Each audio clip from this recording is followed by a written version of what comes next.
All right, so the question that we are going to address today is based on Mead's basic question, George Herbert Mead, and that is what is the origin of society and by what process does it come into being? And so Mead was a behaviorist, but he was not like other behaviorists. He did recognize the importance of observable behaviors of individuals and how stimuli elicited responses and behaviors from them. However, he also felt that important was the more covert aspects, the unseen or the emotional or thinking part of human action.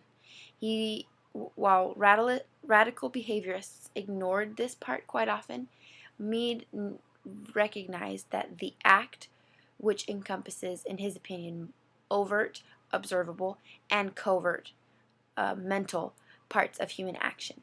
He said that the act is traditional, contains traditional psychologies like attention, perception, imagination, and reasoning. So he differed in opinion on his relationship between, on his relation, on his ideas of behaviorism. He said that key in behaviorism is the human possession of mental capacities to use language between the stimulus and response, not simply to reply to a stimuli unthinkingly or just naturally.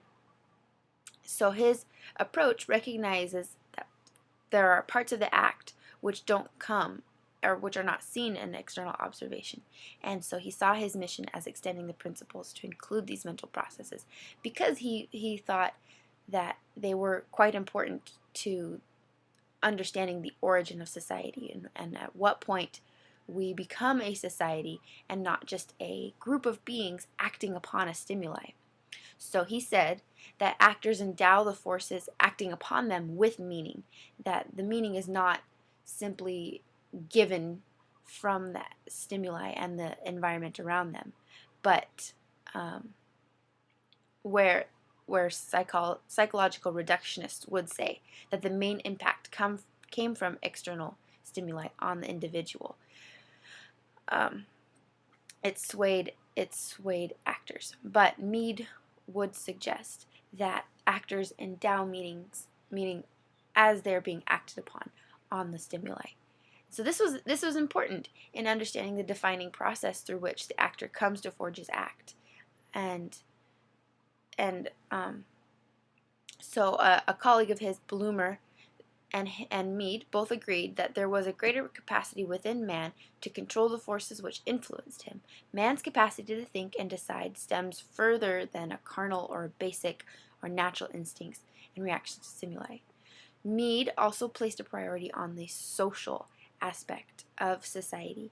He said that in understanding the social experience, rather than beginning with the psychology of the individual, to understand the social experience, you need to understand the social experience to understand how the individual is reacting and placing meaning on it. He hypothesized that a thinking, self-conscious individual is logically impossible without a prior social group. The social comes first, and it leads to the development of a self-conscious mental state.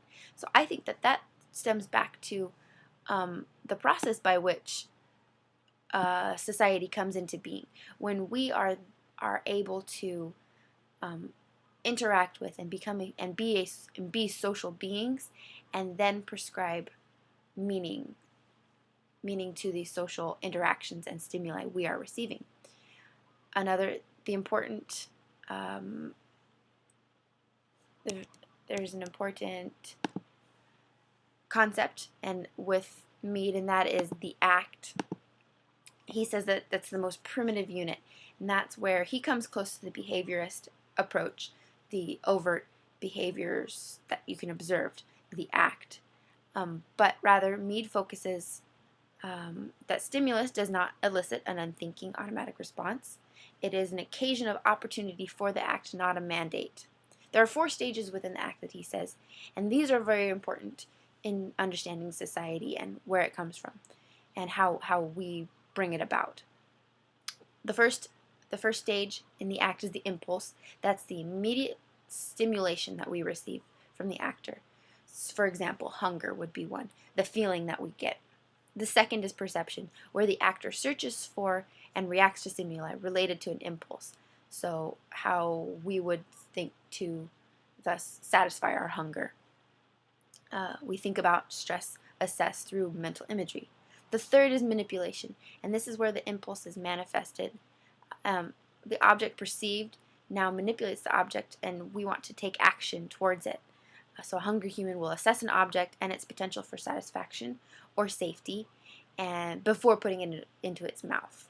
This is what sets us apart from animal behavior, being able to assess this thing. And the fourth is the consummation, and that's the action finally taking place to satisfy the original impulse. So he emphasizes that it's not necessarily a sequential process. These things happen in and amongst each other. And these things are all important of the social act. And that is what involves it involves more than one person. We have these things called gestures, movements of the first organism to elicit a socially acceptable response from a second organism, such as dogs fighting. That was an example he used. We often have conversations of gestures. Mead thought and saw that more important than simply gestures was a significant symbol. Significant symbolism. And this was important in symbolic interactionism. This asserted that past gestures, we take elements such as language and communication and add that into our gestures in our search and efforts to communicate and to create a thinking, working society. So this is the process by which our societies are often, always conceived.